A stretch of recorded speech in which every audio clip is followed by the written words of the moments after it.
வ விஜய வந்து நான் காலேஜுக்கு போம்போதே நான் சொல்லியிருக்கேன். "நீ மேக்கப் போடுவடா" அப்படின்னு. "சி போங்கப்பா" அப்படின்ட்டு போயிடுச்சு. ஆனா, அது பின்னாடி நடிக்க போச்சு அதெல்லாம் வேற விஷயம். கனிய நான் வந்து அது யோசிக்கவே இல்ல.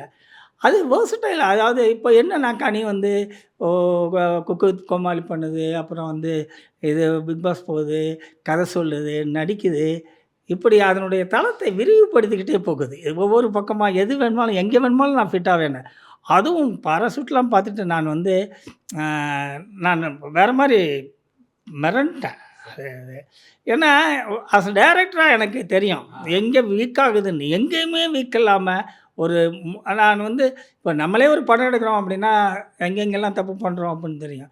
ஆனா ஒரு பெர்ஃபார்மன்ஸ்ல எங்கேயுமே தப்பு பண்ணாம, அதுவும் வந்து கிஷோர் மாரிலாம் ஒரு பெரிய ஆர்டிஸ்ட்டோட நின்னு, அது அது பண்ணும்போது, அது ஒரு அது ஒரு அதுக்கு அந்த விசிட்டிங் கார்டு இன்னும் யூஸ் ஆகல அப்படின்னு நான் நெனைக்கிறேன். பாராசூட்ங்கிற விசிட்டிங் கார்டு, அது இன்னும் யூஸ் பண்ணாம இருக்குன்னு நெனைக்கிறேன். அது யூஸ் ஆகும் அப்படின்னு எனக்கு ஒரு எண்ணம் இருக்கு.